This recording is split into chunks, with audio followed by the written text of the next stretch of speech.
اس کے 3 بیماریاں ہیں، اگر آدمی اس سے نجات پا لے، علاج کر لے، یہ اللہ کا ولی بن جائے، اس کی ولایت کا کوئی شک نہیں۔ ایک بدگمانی کی بیماری، ایک بدنظری کی بیماری، اپنی نگاہوں پر کنٹرول کرو۔ میں نے کہا نا اس دور کی 2 بیماریاں بہت بڑی بڑی بیماریاں ہیں جو آدمی کو ہلاک کر دیتی ہیں۔ ظاہر میں آدمی دیندار نظر آتا ہے، تہجد گزار نظر آتا ہے، لمبے کرتے میں نظر آتا ہے، اس کے دین کو کھوکھلا کر دیتی ہے۔ کھوکھلا، یہ بدنظری کی بیماری اس کے ایمان کو کھوکھلا کر دیتی ہے، اس کے دین کو کھوکھلا کر دیتی ہے۔ ظاہر میں دیندار ہے، ظاہر میں عبادت گزار ہے، لیکن اندر سے کھوکھلا، جیسے درخت بہت بڑا ہے اندر سے پولا ہے، اندر سے پولان ہے، ایسے اس کے دین میں پولان ہوتا ہے، کھوکھلا ہوتا ہے۔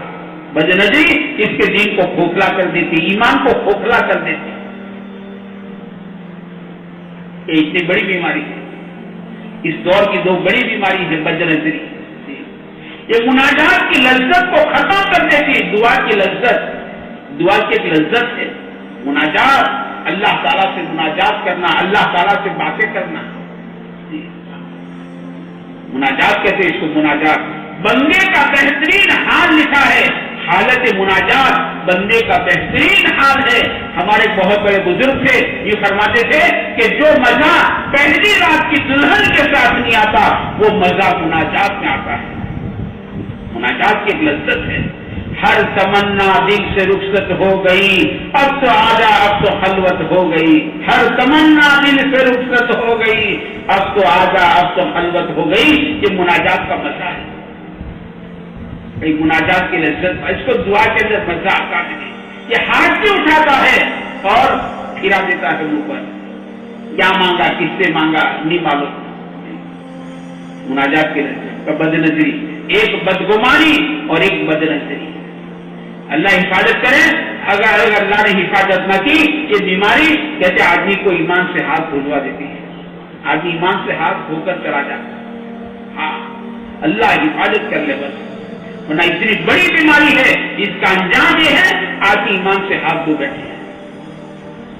اور تیسری بیماری کہتے ہیں غیبت۔ 3 بیماریاں ہیں، اگر 3 بیماریوں سے آدمی پرہیز کر لے، اس کا علاج کر لے، اس سے شفا حاصل کر لے، بدگمانی، بدنظری، میں نے کہا اس دور کی بہت بڑی بیماری ہے بدنظری اور غصہ۔ میں عرض کرتا تھا اس دور کی 2 بڑی بڑی بیماری ہے، بدنظری اور غصہ۔ بات بات پہ آدمی غصے ہو جاتا، غصہ بہت جلدی غصے ہو جاتا۔ پہلے زمانے میں ہمارے بڑے بوڑھے اتنے جلدی غصے نہیں ہوتے تھے، اس دور کی بیماری ہے، آدمی بات بات میں غصے پر ہو جاتا ہے، بیوی پر غصہ، بچوں پر غصہ، ماں باپ پر غصہ، پتہ نہیں ساتھی پر غصہ۔ غصہ اس دور کی بیماری ہے، اسے ایمان والوں کے صفات میں بیان کیا، غصے کو پینے والا ہے، غصے کو پی جاؤ، غصہ پی جاؤ، غصہ پی جاؤ۔ اس آدمی کبھی غصے میں ایسے کام کر ڈالتا ہے پھر یہ روتا ہے کہ غصے میں ہو گیا۔ لمحوں نے خطا کی، صدیوں نے سزا پائی۔ لمحوں نے خطا کی، آدمی لمحوں میں خطا کرتا اور صدیاں سزا پاتی ہے اس کی، یہ غصے میں ہوتا ہے کہ غصے میں ہو گیا، اب کیا کریں۔